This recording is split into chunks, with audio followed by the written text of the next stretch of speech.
Okay, let's set the scene. It's 1099. You have this massive Christian army, but they're exhausted, they're starving, they've been on this brutal campaign for years, and now they're standing right at the walls of their ultimate prize, Jerusalem. What we're talking about here is their final, desperate gamble, a siege that would literally change the course of history. So, this really brings us to the big question, right? How on earth did a starving army manage to capture one of the most fortified cities in the world? I mean, on paper, this looks like a suicide mission. The attackers are on their last legs, and the city is an absolute fortress. So how did they do it? Well, that's exactly what we're going to break down right now.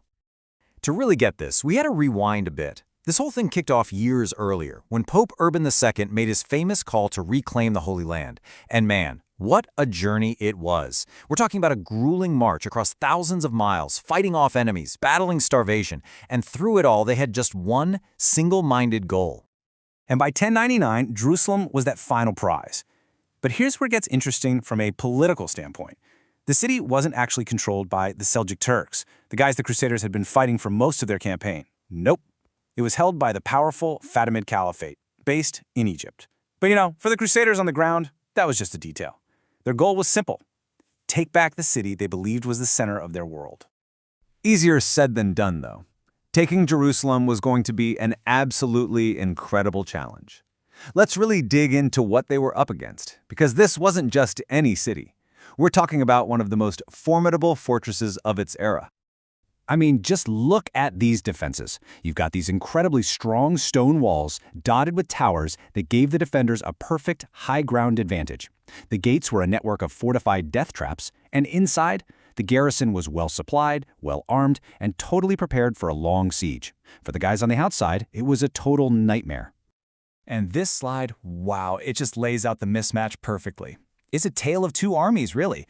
On one side, you have the defenders, safe behind massive walls with plenty of food and water, and on the other side, the attackers, maybe 12 to 15,000 men left, and they are just wrecked by hunger and disease.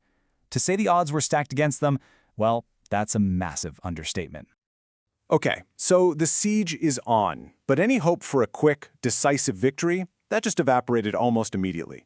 Instead, the Crusaders found themselves bogged down in a brutal, bloody, and soul-crushing stalemate. And as the days turned into weeks, things went from bad to worse. Their first assaults, just trying to throw ladders against the walls, a complete disaster, fiercely repelled every time. Then the summer heat really kicked in. Supplies were running out, water was scarce. You can just feel the desperation growing. The clock was ticking, and not in their favor. And you really have to try and picture what this was like. Imagine trying to climb one of those ladders. You're a sitting duck for archers. And from above, the defenders are just raining down hell. Boiling oil, massive stones, anything they can get their hands on. It turned the base of the walls into a kill zone. It was pure, absolute carnage. So at this point, it was painfully clear that just throwing men at the walls wasn't going to work. Brute force was failing. They needed a new plan, a smarter plan. Something that could actually counter the massive advantage of those fortifications. They needed brains, not just brawn. They needed engineering. And this right here is the moment the entire siege pivots. Enter the game changer, the siege tower. Now don't just think of this as a big ladder. No, this was a mobile fortress on wheels. It provided cover for the soldiers pushing it, and, crucially, it was tall enough to get them level with the defenders on top of the walls. It was basically a way to roll a bridge right up to the enemy's doorstep. But here's the really brilliant part. It wasn't just about building these massive towers. The real genius was in the new strategy. They were going to launch simultaneous attacks on different parts of the wall at the same time. This forced the defenders to spread out, to divide their forces. It was a classic diversion, and it worked. They found a weak point, and after all those weeks of brutal failure, they finally breached the city. So they did it. Against all odds, the Crusaders had their victory. But the fall of the city, well, that wasn't the end of the story. In many ways, it was the beginning of a much darker and far more complicated chapter for Jerusalem. And we have to be clear about what happened next. The historical accounts, even from the Crusaders themselves, are unflinching.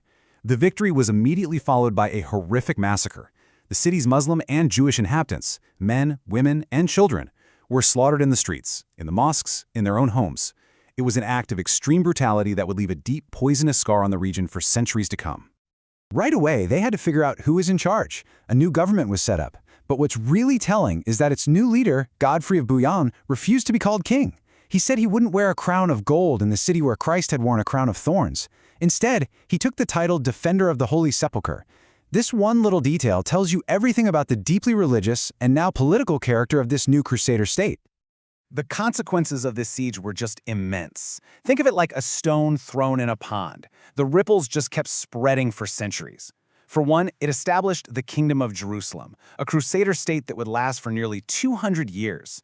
It also reinforced this whole idea of a papal-sanctioned holy war, paving the way for more crusades, and, of course, that bloody aftermath we talked about. It carved a deep, deep rift in Christian-Muslim relations, a wound that would fester and directly inspire figures like the great Saladin to rise and reclaim the city almost a century later.